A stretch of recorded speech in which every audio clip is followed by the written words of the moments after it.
অভিনেত্রী জান্নাতুল সুমাইয়া হিমি সম্প্রতি সোশ্যাল মিডিয়াতে লাইভে এসে আবেগঘন কণ্ঠে বলেন, সোশ্যাল মিডিয়ার কারণে আমার জীবন নষ্ট হয়ে গেছে।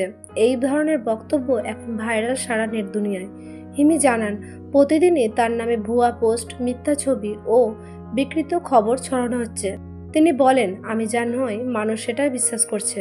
আমি একা লড়ছি নিজের সম্মানের জন্য। এই বক্তব্যের পর থেকে সমর্থন ও সমালোচনা দুই দিক থেকে আসছে তুমুল প্রতিক্রিয়া।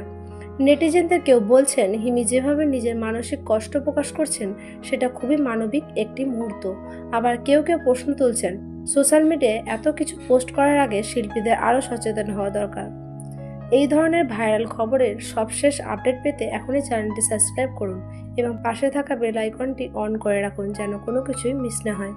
শেষে বলা যায়, হিমির এই মন্তব্য শুধু একটি ব্যক্তিগত অভিমত নয়, এটি এখন অনেক তারকার বাস্তবতার প্রতিফলন হয়ে উঠেছে। ধন্যবাদ খবরটি দেখার জন্য।